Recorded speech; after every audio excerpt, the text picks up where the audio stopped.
तो जैसा दोस्तों आज हम बात कर रहे हैं क्लास 12 केमिस्ट्री के मतलब 25 महत्वपूर्ण बहुविकल्पी। जी हाँ दोस्तों, 25 महत्वपूर्ण बहुविकल्पी प्रश्न बताऊंगा। जैसे कि मैंने मेरे भाई फिजिक्स के 25 बहुविकल्पी मैंने बता रखा हूँ, वीडियो पड़ गई है, कल ही डाला है। इसका लिंक मिल जाएगा इस वीडियो के नीचे या फिर आप प्लेलिस्ट से जाकर चेक कर सकते हो। ठीक, तो आज मैं बताऊँगा 25 महत्वपूर्ण बहुविकल्पी, जैसे कि आपका 10 नंबर पक्का हो जाएगा। जी हाँ दोस्तों, गारंटी है, इससे बाहर आपका नहीं आएगा एक भी बहुविकल्पी। ठीक, 100% यही आएगा, लिख के ले लो। अगर नहीं आता तो बताना मेरे भाई। हर चैप्टर लिखा गया है कि हर चैप्टर का बताऊंगा, मतलब चैप्टर वाइज, पहले चैप्टर का बहुविकल्प, दूसरे चैप्टर का बहुविकल्प, तीसरे चैप्टर का बहुविकल्प, मतलब चैप्टर वाइज बताया जाएगा। तो करना कुछ नहीं, वीडियो को पूरा अंत तक देखना, क्योंकि ये वीडियो आज आपकी लाइफ बदल देने वाली ही, कुछ अलग होने वाली है। ठीक, 25 बहुविकल्प में ये हुआ आपका कम से कम 10-15 नंबर पक्का हो जाएगा। चलिए तो बात करता हूँ पहले नंबर, आप शुरू करते हैं वीडियो को। ठीक, तो क्या लिखा है बिलियन। पहला लेसन क्या है? बिलियन। जैसे कि पहला लेसन नहीं, दूसरा लेसन है जिसका नाम क्या है? बिलियन। क्लास 12 केमिस्ट्री का है। पहला क्वेश्चन क्या लिखा है बहुविकल्प में कि निम्नलिखित में से कौन सा बिलियन का अणु संख्या गुणधर्म है। मैंने क्या बोला कि निम्नलिखित में से कौन सा बिलियन का अणु संख्या गुणधर्म है। ए ऑप्शन लिखा रहेगा सान्यता, बी ऑप्शन लिखा रहेगा पृष्ठ तनाव, सी ऑप्शन लिखा रहेगा प्रकाशिकी गुणन, डी ऑप्शन लिखा परासरण दाब। अब इसमें राइट आंसर कौन हो जाएगा ये भी बता दूं मेरे भाई कि ये इंपॉर्टेंट है, अगले ही साल पूछा गया 2024 में, है ना। ऐसे क्वेश्चन आता है, आप लोग पूछते हो आउट ऑफ सिलेबस, ऐसा नहीं है, आप ही सिलेबस से आता है यार, पूछा आपके सिलेबस जाएगा। यही तो यूपी बोर्ड में खूबी है। ठीक, इसका राइट आंसर हो जाएगा आपका डी ऑप्शन, यानी कि परासरण दाब। ठीक, करेक्ट आंसर हो जाएगा। चलिए तो पहला बहुविकल्प खत्म। दूसरा नंबर क्या लिखा है? दूसरा नंबर क्वेश्चन ये लिखा है कि निम्नलिखित में से कौन सा बिलियन का अणु संख्या गुणधर्म है। निम्नलिखित में से कौन सा बिलियन का अणु संख्या गुणधर्म नहीं, सॉरी गुणधर्म उसमें था, इसमें क्या लिखा है? गुणधर्म नहीं है, ध्यान से देखना है। निम्नलिखित में से कौन सा बिलियन का अणु संख्या गुणधर्म नहीं है। इसका आंसर क्या हो जाएगा? देखिए, ए ऑप्शन लिखा है प्रस्तनाव, है ना, ए ऑप्शन क्या लिखा है? प्रस्तनाव लिखा है, बी ऑप्शन लिखा है परासरण दाब, डी ऑप्शन लिखा है वाष्प दाब, और है ना वाष्प दाब अवनमन, डी ऑप्शन लिखा है हिमाग्न अवनमन। तो इसका करेक्ट आंसर क्या हो जाएगा? इसका करेक्ट आंसर हो जाएगा प्रस्तनाव, यानी कि A option. A option is the correct answer. ठीक, तो दूसरे का बहुविकल्प बता दिया, है ना, जैसा कि यहाँ पर भी एक नंबर पक्का, सब एक एक नंबर वाले हैं। तीसरा नंबर क्या लिखा है? शुद्ध जल की मोलरता। शुद्ध जल की मोलरता क्या होती है? तीसरा नंबर क्वेश्चन। तो पहला ए ऑप्शन इसमें क्या हो जाएगा? ए ऑप्शन क्या हो जाएगा? 100, है ना, 100 एम हो जाएगा। फिर दूसरा ऑप्शन क्या हो जाएगा? 55.5 एम, या फिर है ना 18 एम, या फिर 50 एम। तो देखिए इसका होता है 55.56, यानी वही लमसम 55.5 एम। तो इसका आंसर तीसरे का बी ऑप्शन करेक्ट हो जाएगा। ठीक, चलिए बात करता हूँ चौथा नंबर क्वेश्चन। क्या ये लिखा है कि एक आदर्श बिलियन का गुण होता है। एक आदर्श बिलियन का कौन सा गुण होता है? जिसमें से ए ऑप्शन लिखा है यह राउल्ट के नियम को मानता है, या फिर बी ऑप्शन लिखा है डेल्टा टी एच मिश्रण बराबर 0, डेल्टा टी एच मिश्रण बराबर 0, या फिर डेल्टा वी मिश्रण बराबर 0, या फिर डी नंबर लिखा है कि सभी। तो इसमें इसका करेक्ट आंसर हो जाएगा कि सभी, क्योंकि इसमें हर एक चीज़, हर एक नियम मानता है आदर्श बिलियन में। तो चौथा नंबर भी आपका कंप्लीट। चलिए बात करता हूँ पाँचवा नंबर क्वेश्चन। अगर आप चाहते हो कि हमें ऐसे इंपॉर्टेंट वीडियो मिलता रहे केमिस्ट्री पर, फिजिक्स पर, इंग्लिश, हिंदी, हर एक विषय पर, तो कमेंट वगैरह कमेंट कर दिया करो, सबसे जरूरी कमेंट होता है। ठीक, उसके बाद सब्सक्राइब वगैरह कर दिया करो अगर आपको पसंद आए तो। चलिए बात करता हूँ पाँचवा नंबर क्वेश्चन। पाँचवा नंबर क्वेश्चन लिखा है, पाँचवा नंबर क्वेश्चन लिखा है ताप बढ़ाने पर H2 की जल में विलेयता बढ़ती है या फिर घटती है या फिर अपवर्तित रहती है। मतलब कि इसमें पांचवा ऑप्शन क्वेश्चन क्या लिखा है? पांचवा नंबर क्वेश्चन ये लिखा है कि ताप बढ़ाने पर H2 की जल में विलेयता बढ़ती है घटती है। पांचवा नंबर क्वेश्चन यही लिखा है। ए ऑप्शन है कि बढ़ती है, बी ऑप्शन लिखा है घटती है, सी ऑप्शन लिखा है अपवर्तित रहती है, डी ऑप्शन लिखा है NOT। तो इसका करेक्ट आंसर क्या हो जाएगा कि ताप बढ़ाने पर H2 की जल की जो जल की विलेयता होती है वो बढ़ती घटती है, क्या होता है क्या नहीं होता, इसमें बताना होगा। तो इसकी आंसर करेक्ट हो जाएगा घटती है, मतलब ताप बढ़ाओगे तो H2 जो जल की विलेयता है वो घट जाएगी। तो पाँचवा नंबर भी कंप्लीट, बी ऑप्शन था इसका। चलिए बात करता हूँ छठवां नंबर क्वेश्चन क्या है। छठवां नंबर क्वेश्चन लिखा है कि ताप बढ़ाने से किसी द्रव का वाष्प दाब कैसा होता है। मतलब ताप बढ़ाओगे, किसी भी चीज़ का ताप अगर आप बढ़ाते हो तो किसी द्रव का वाष्प दाब घटता है या सदैव बढ़ता है, या फिर ताप पर निर्भर करता है, नहीं करता है। मतलब इसका आंसर बताइए आपको। ठीक, या ताप पर आंशिक निर्भर करता है। इसका करेक्ट आंसर क्या हो जाएगा?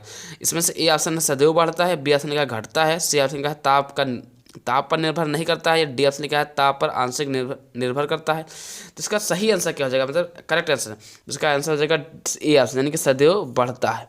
तो छठवें का ए ऑप्शन हो जाएगा। चलिए अब बात करता हूँ सातवां नंबर क्वेश्चन क्या है। क्वेश्चन लिखा है, सातवां नंबर क्वेश्चन लिखा है किसी भी इलेक्ट्रोड विभव निर्भर करता है, मतलब 7वां नंबर क्वेश्चन क्या है, किसी भी इलेक्ट्रोड का इलेक्ट्रोड विभव निर्भर करता है। ए ऑप्शन लिखा है धातु की प्रकृति पर, बी ऑप्शन लिखा है विलयन की मूलरता पर, सी ऑप्शन लिखा है विलयन की ताप पर, सी डी ऑप्शन लिखा है सभी पर, मतलब किस पर निर्भर करता है। इसका करेक्ट आंसर कौन जाएगा, तो 7वें का आपका डी ऑप्शन हो जाएगा, यानी कि सभी पर। ठीक, चलिए अब बात करता हूँ 8वें नंबर क्वेश्चन का। 8वें नंबर क्वेश्चन का लिखा है कि सेल, ये रोल नहीं, ये सेल लिखा है, सेल स्थिरांक की इकाई है। 8वें नंबर क्वेश्चन क्या है कि सेल स्थिरांक की इकाई है, यानी कि ए ऑप्शन क्या है एस से C M inverse C M centimetre है ना, एस से सी एम सेंटीमीटर इनवर्स। तो इसका करेक्ट आंसर हो जाएगा 8वें का आंसर हो जाएगा सेंटीमीटर इनवर्स, यानी कि डी ऑप्शन हो जाएगा। ठीक, मैंने क्या बोला कि 8वें का डी ऑप्शन हो जाएगा और 7वें का भी डी ऑप्शन हो जाएगा। चलिए अब बात करता हूँ 9 नंबर क्वेश्चन क्या है। 9 नंबर ये क्वेश्चन ये लिखा है कि चालकता विशिष्ट चालकत्व की इकाई लिखिए, मतलब चालकता विशिष्ट चालकत्व की इकाई होगा ओम है ना, ohm metre inverse, ohm metre inverse centimetre inverse, ohm metre inverse square centimetre square, या ohm metre inverse centimetre square. 9वें के नंबर का जो है आंसर जो है करेक्ट आंसर हो जाएगा, उसका बी ऑप्शन हो जाएगा, यानी कि ohm M metre inverse centimetre inverse. ठीक, चलिए अब बात करता हूँ 10वां नंबर क्वेश्चन क्या है। 10वां नंबर क्वेश्चन लिखा है, 10वां नंबर क्वेश्चन लिखा है तनुता बढ़ाने पर विशिष्ट चालकता क्या होती है, मतलब बढ़ती है या फिर घटती है या फिर स्थिर रहती है या फिर नॉट लिखा है। तनुता, जब तनुता किसी चीज़ की तनुता बढ़ाओगे तो उसकी क्या होगा, उस घटेगा या बढ़ेगा, सही चीज़ बताना होगा। बहुविकल्प इंपॉर्टेंट, यहाँ तो मैं तो यही कहूँगा कि यार ये कुछ ज़्यादा इंपॉर्टेंट। ठीक, तो ऐसे वेरी वेरी मोस्ट लगा लेना। ठीक, तो तनुता बढ़ाने पर विशिष्ट चालकता क्या होती है मेरे भाई, तनुता जब बढ़ाओगे तो विशिष्ट चालकता आपकी बढ़ती, यानी कि इसका ए ऑप्शन हो जाएगा। ठीक, चलिए अब बाद में क्वेश्चन लिखा है कि 4 धातुओं ए कामा बी कामा सी तथा डी के मानक इलेक्ट्रोड विभव क्रमशः प्लस का 1.5 वोल्ट से 2 वोल्ट प्लस 0.35 वोल्ट तथा माइनस 0.76 वोल्ट है। इन धातुओं की घटती हुई सक्रियता अभिक्रियाशीलता का क्रम लिखिए। तो इसका आंसर क्या हो जाएगा कि इसका जो अभिक्रिया घटतीशीलता मतलब घटते क्रम में आपको लिखना होगा। ठीक, इसका इसमें से करेक्ट आंसर कौन जाएगा, 11वें किसमें आपका हो जाएगा बी ऑप्शन। एक चीज़ आपको लिखना है, सूत्र कहता है माइनस से प्लस की ओर चलने पर। ठीक, यही तरीका है, माइनस से प्लस की ओर चलने पर कब चलना होता है, जब अभिक्रियाशीलता बताना होता है। ठीक, किसी भी सक्रियता घटती हुई अभिक्रियाशीलता जब बताना होता है तो माइनस से प्लस की ओर चलना है। ठीक, तो ये चीज़ आप समझ लेना है कि माइनस से प्लस की ओर चलना होगा, है ना। तो इसका कौन सा ऑप्शन हो जाएगा, इसका ऑप्शन हो जाएगा B option, correct, B is the very correct answer. तीसरा लेसन क्या लिखा है, रासायनिक बलगतिक। रासायनिक बलगति से एक क्वेश्चन इंपॉर्टेंट आता है कि शून्य कोट की अभिक्रिया के वेग स्थिरांक की इकाई लिखिए। जैसे कि इसमें आपका ऑप्शन 4 दिया गया है। पहला ऑप्शन क्या देखा है, mole litre inverse second inverse मोल, है ना, litre mole inverse second inverse. फिर तीसरी ऑप्शन क्या लिखा है, सेकंड इनवर्स। फिर डी ऑप्शन क्या लिखा है, mole square litre inverse litre square second inverse. ठीक है, जिसकी 12वें का करेक्ट आंसर क्या हो जाएगा, तो इसका आंसर हो जाएगा ए ऑप्शन, यानी कि mole litre inverse second inverse. शून्य कोट की अभिक्रिया के वेग स्थिरांक की इकाई क्या है, तो मोल लीटर इनवर्स सेकंड इनवर्स। चलिए अब बात करता हूँ 13वां नंबर क्वेश्चन। 13वां नंबर क्वेश्चन लिखा है, 13वां नंबर क्वेश्चन लिखा है प्रथम कोट की अभिक्रिया के वेग स्थिरांक की इकाई है। मतलब 13वां क्वेश्चन क्या है, प्रथम कोट की अभिक्रिया के वेग स्थिरांक की इकाई है। ए ऑप्शन क्या लिखा है कि mole litre inverse, B option क्या लिखा है mole litre inverse second inverse, C option क्या लिखा है सेकंड इनवर्स, फिर डी ऑप्शन क्या लिखा है litre mole inverse second inverse. ये प्रथम कोट की अभिक्रिया के वेग स्थिरांक की इकाई पूछी जा रही। तो यहाँ पर इसका करेक्ट आंसर क्या हो जाएगा, सी ऑप्शन। इसका करेक्ट आंसर क्या हो जाएगा, सी ऑप्शन। ध्यान देना, ये प्रथम कोट की अभिक्रिया के लिए वेग स्थिरांक की इकाई पूछी जा रही है। इसका ऑप्शन जो हो जाएगा करेक्ट 13वें का सी ऑप्शन हो जाएगा। चलिए समझ गए होंगे। अब बात करता हूँ 14 नंबर क्वेश्चन क्या लिखा है, मतलब 14 नंबर बहुविकल्प पे क्या लिखा है। 14 नंबर ये लिखा है कि प्रथम कोट की अभिक्रिया के लिए वेग स्थिरांक तथा अर्ध आयु काल में संबंध, अर्ध आयु में संबंध लिखिए। तो इसका ए ऑप्शन लिखा है टी हाफ बराबर 0.693 बटे के, बी ऑप्शन लिखा है के बराबर टी हाफ बटे 0.693, सी ऑप्शन का लिखा है टी हाफ बराबर 0.693 के, डी ऑप्शन का लिखा है टी हाफ बराबर के 0.693। इसका इसमें सही आंसर क्या हो जाएगा, इसका आंसर ए ऑप्शन सही हो जाएगा। ठीक, यानी कि टी हाफ बराबर हो जाएगा 0.693 बटे के।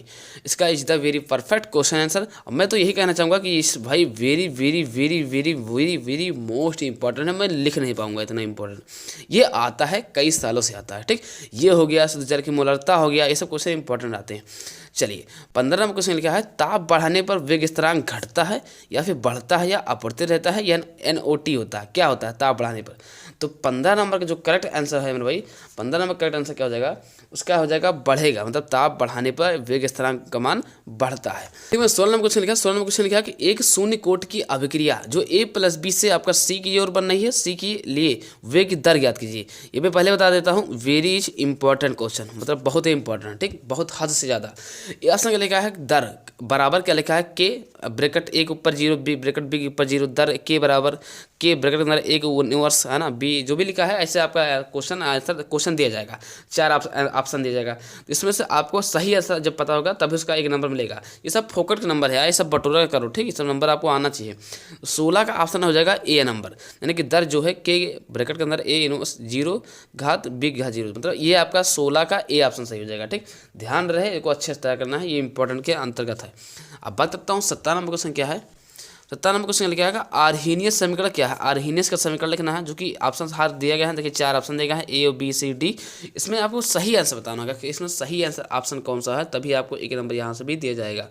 इंपॉर्टेंट तो है ये भी। इंपॉर्टेंट क्या, मैंने 25 से क्वेश्चन बता रहा हूँ बहुविकल्प पे, तो 25 तो इंपॉर्टेंट होने होना, पूरी केमिस्ट्री बता रहा हूँ ना, चैप्टर 5 तक पूरा, तो ध्यान रहे। 17 का सही आंसर क्या हो जाएगा, मैंने 17 का सही आंसर हो जाएगा बी ऑप्शन। ठीक, तो चलिए अब बात करता हूँ 18 नंबर क्वेश्चन का। 18 नंबर क्या है, अब आइए लेसन चौथा क्या है, डी तथा एफ ब्लॉक के तत्व में आ जाइए। ठीक, डी तथा एफ ब्लॉक के तत्व में आ जाइए। ठीक, 18 नंबर क्वेश्चन क्या है, लेंथेन श्रेणी में सामान्य समीकरण अवस्था है, जैसे कि ए ऑप्शन दिया है +2, बी ऑप्शन दिया है +3, सी ऑप्शन दिया है +4, डी ऑप्शन दिया है +5। इसका राइट आंसर कौन हो जाएगा, तो इसका राइट आंसर हो जाएगा +3, यानी कि बी ऑप्शन सही है। चलिए अब बात करता हूँ 19वां नंबर क्वेश्चन, पूरा देखते रहिए अभी और है। बात करते हैं 19 नंबर क्वेश्चन क्या लिखा है। 19 नंबर क्वेश्चन ये लिखा है उच्चतम ऑक्सीकरण अवस्था किसे या किसके द्वारा दर्शाई जाती है। उच्चतम जो ऑक्सीकरण अवस्था किसके द्वारा दर्शाई जाती है, जैसे कि एक ऑप्शन क्या लिखा है CO, बी ऑप्शन लिखा है CR, सी ऑप्शन लिखा है MN, डी ऑप्शन लिखा है V। तो इसका राइट आंसर क्या हो जाएगा C, यानी कि MN। जी हाँ दोस्तों, सी ऑप्शन जो है इसका is the very perfect question answer, मतलब करेक्ट आंसर हो जाएगा। 20 नंबर क्वेश्चन लिखा है कि निम्न में से प्रतिचुंबकीय है। ए ऑप्शन लिखा है CR डबल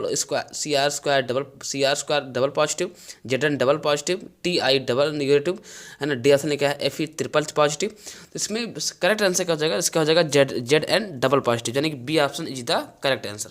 चलिए अब बात करता हूँ 21 नंबर क्वेश्चन क्या है। 21 नंबर क्वेश्चन की तरफ हम जब घूमते हैं तो उसमें आ जाता है लेसन 5, यानी कि उपसह संयोजन यौगिक। इसमें जितने इंपॉर्टेंट बहुविकल्प हैं चलिए उसको देख लेते हैं। तो 21 नंबर क्वेश्चन लिखा है K3FE ब्रैकेट अंदर CN6 में FE की ऑक्सीकरण संख्या क्या हो जाएगा। तो मैं तो अगर चाहूँ तो मैं आपको डायरेक्ट भी बता सकता हूँ, जैसे डायरेक्ट बताऊंगा तो x/3 आ जाएगा, लेकिन मैं ऐसा नहीं करूँगा, आपको हल करके बताऊँगा। जी हाँ दोस्तों, क्योंकि मैं चाहता हूँ कि हर बच्चों को एकदम से नॉलेज जानकारी अच्छे से गहन अध्ययन हो। ठीक, तो इसका देखो हल कैसे करते हैं उसको देख लेते हैं। चाहता तो मैं ऐसा आपको बता देता है ना, हो जाता काम, लेकिन नहीं, ऐसा नहीं। आंसर तो इसका 3 ही आएगा, लेकिन कैसे आया 3 ये देख लेते हैं। ठीक, 1 नंबर का है, हो सकता है और क्वेश्चन आ जाए तो आपको पक्का हो जाएगा। देखिए के का मान क्या है मेरे भाई, के का ऑक्सीकरण संख्या क्या होती है, कुछ चीज़ें आपको याद करना पड़ेगा। के का ऑक्सीकरण संख्या कितना होता है, के का ऑक्सीकरण संख्या होता है 1। ठीक, और CN का ऑक्सीकरण कितना संख्या होता है, ये सब आपको याद करना पड़ेगा। ठीक, मैंने बताया तो नहीं हूँ, अगर आप कहते हो तो ले आऊँगा वीडियो। CN का ऑक्सीकरण संख्या का मान, ये ऑलरेडी मान होता है माइनस का 1, है ना। अब लिखना क्या है, किसने निकालना है, FE का मान निकलना है, तो लिखना क्या है, माना, है ना, FE बराबर x लेने पर या लेने पर। ठीक, देखिए के का मान कितना होता है, यह +1, यहाँ +1 रख दो, गुणे 3 से करा दो। बोलो हाँ, इतना तो करना जानते हो ना। फिर लगा दिया प्लस, FE की जगह क्या रखोगे x। ठीक, बोलो हाँ, इतना किया, प्लस निशान लगा दिया। CN की जगह क्या लिखोगे, -1 लिख दिया। ठीक, फिर अब 6 से गुणा कर दो और बराबर किसका कर दो, 0 के। देखिए 3 का नाम होता है 3 + x, 6 का नाम 6, किसका 6, -6 बराबर 0। ठीक, इतना समझ रहे हो, नहीं समझ रहे हो भाई, इसमें कुछ भी किया नहीं, कर नहीं रहा हूँ। ठीक, अब इसमें एक चीज़ ध्यान देना कि ये हो जाएगा और 6 में से 3 जाएगा तो क्या हो जाएगा, -3 बराबर 0, यानी कि x बराबर क्या हो जाएगा 3। जो 3 निकला है यही आपका ऑक्सीकरण संख्या, यानी कि x बराबर कितना है, +3 है। जहाँ भी 3 हो उसमें टिक मार दो, जैसे कि C option is the very perfect answer. देखता हूँ 22 नंबर क्वेश्चन लिखा है। 22 नंबर क्वेश्चन लिखा है निम्न में से कौन सा उपसह संयोजन यौगिक नहीं है, उपसह संयोजक यौगिक नहीं बनाता है, उपसह संयोजक यौगिक बनाता ही नहीं है। ए ऑप्शन लिखा है Na पॉजिटिव, बी ऑप्शन लिखा है CR double positive, C option लिखा है CR3 triple positive, D option लिखा है CO डबल पॉजिटिव, यानी कि 22 का कौन सा आंसर सही होना चाहिए। तो इसका आंसर हो जाएगा Na डबल पॉजिटिव जो होता है वो उपसह संयोजन यौगिक नहीं बनाता है। ध्यान रहे 22 का ए ऑप्शन। चलिए अब बात करता हूँ 23 नंबर क्वेश्चन क्या है। 23 नंबर क्वेश्चन लिखा है, 23 नंबर क्वेश्चन लिखा है कि हेट्रोलेप्टिक संकरण क्या है, मतलब FeCN6 के पावर घात, मतलब जो पावर है 4 ऋणायन, CONH3 SO4 के पावर प्लस, है ना, जो भी है। जैसा कि आप देख रहे हो डी ऑप्शन, मतलब 4 ऑप्शन इसमें दिया जाएगा, इसका करेक्ट आंसर कौन हो जाएगा ये आपको बताना रहेगा। तो मैं चाहूँ तो आपके लिए छोड़ सकता हूँ ये क्वेश्चन बताने के लिए, लेकिन ऐसा नहीं करूँगा क्योंकि आप लोग बहुत अभी कोमल हो, है ना, क्योंकि मतलब पढ़ाई थोड़ा कम करे हो, अच्छी मजबूत करो पढ़ाई, नहीं काम नहीं होगा भाई, इंटर है सोच लेना। पास तो हो जाओगे लेकिन अच्छी मार्कशीट नहीं मिल पाएगी, आप सोच लेना। अच्छे से पढ़ाई करोगे तो, क्योंकि केमिस्ट्री बहुत बेवफा है, रात में याद करो दिन में सब सफ़ा है, हमें पता है, हम पढ़ चुके हैं। केमिस्ट्री बहुत बेवफा है मेरे भाई, अगर आप रात में याद करते हो ना तो दिन में बिल्कुल सफ़ा हो जाएगा। अगर आप अच्छे से नहीं याद करोगे तो अच्छे से जो बंदा याद करता है उसका गारंटी है कि वो पास हो जाएगा। केमिस्ट्री जीता परफेक्ट क्वेश्चन आंसर, हर एक क्वेश्चन इसमें आंसर जो है इंपॉर्टेंट बताता हूँ। जैसे कि ये आप जो देख रहे हो वीडियो, यही वीडियो आपके लिए इंपॉर्टेंट है, लेकिन आप इसको ध्यान से देखो तो ना, मटर गश्ती करोगे तो हो जाएगा आपका काम। मैं यही बोलता हूँ, यूपी बोर्ड है, खिलवाड़ मत करो, अच्छे से पास हो जाओ, अपना काम खत्म करो, आगे बढ़ो। आगे क्या करना है वो भी बताऊँगा कि बीएससी करना है या बीए करना है, पॉलिटेक्निक करना, क्या है तो सब बताऊँगा यार। लेकिन जैसे वही होता है ना कि पहले सीढ़ी तुम पार तो करो, हाई स्कूल नहीं है, इंटर है, समझ के थोड़ा रहना है ना। इसका 23 का करेक्ट आंसर क्या हो जाएगा, 23 का करेक्ट आंसर हो जाएगा बी ऑप्शन, ठीक, ध्यान रहे। चलिए बात करता हूँ 24 नंबर क्वेश्चन क्या लिखा है। 24 नंबर क्वेश्चन लिखा है कि होमोफिलिस्टिक संकरण क्या है, उसी का एकदम 2 कॉपी क्वेश्चन, लेकिन यहाँ थोड़ा बदला, यहाँ थोड़ा दूसरा ना रख दिया गया है। तो 24 का क्वेश्चन आंसर जो है उसका राइट आंसर क्या हो जाएगा, बी ऑप्शन, ठीक, इसका बी ऑप्शन जो है एकदम करेक्ट हो जाएगा। तो 24 नंबर कंप्लीट। चलिए अब सबसे लास्ट वाला क्वेश्चन क्या है, 25 नंबर, उसको लिखा है कि निम्न में से उदासीन लिगेंड है, निम्न में से कौन सा लिगेंड जो है उदासीन है। तो ए ऑप्शन लिखा है NO, बी ऑप्शन क्या लिखा है CN, सी ऑप्शन लिखा है H2O, डी ऑप्शन लिखा है NO2। तो इसका आंसर हो जाएगा H2O, ठीक। हाँ एक बात हमने अभी बोल दिया है जल्दीबाजी में कि आप लोग पढ़ाई में थोड़ा ध्यान दे, है ना। तो आपको पढ़ाई में तो ध्यान देना है। अगर मान लिया आपको नहीं आता, सपोज डेट, हम बार बार ये बोलते हैं, जो बच्चे नहीं पढ़ पा रहे हैं, किसी मजबूरी वजह से नहीं हो पाया उनका पढ़ाई तैयारी, तो उनका एक रास्ता है पास होने का। मैंने रैंक नहीं बताया, मतलब अच्छा नंबर लाने नहीं बताया, पास होने का मतलब जैसे कि 55, 60, 62, 65, ये पास होने का जरिया है। बाकी अच्छा नंबर तो बोला जाता है 85, 80, ना 83, वो तुम्हारा 90, 95, 92, ये सब अच्छे नंबर माने गिने जाते हैं। 75 तक भी गिना जाता है नंबर, अगर 75% आ गया तब भी अच्छे माने जाओगे, कोई दिक्कत नहीं।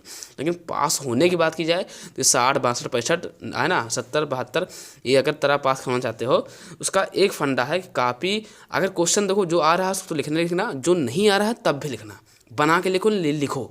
और किस तरीके से बनाना है मैं भी आपको बता रखा हूँ, अगर आप कहते हो उस पर भी वीडियो आ जाएगी, ठीक, कैसे हम क्वेश्चन को बनाएं, कैसे हम क्वेश्चन को अगर नहीं आता है तो उसको लिखें, सब चीज़ें बता दूंगा, लेकिन आपको कमेंट करना होगा।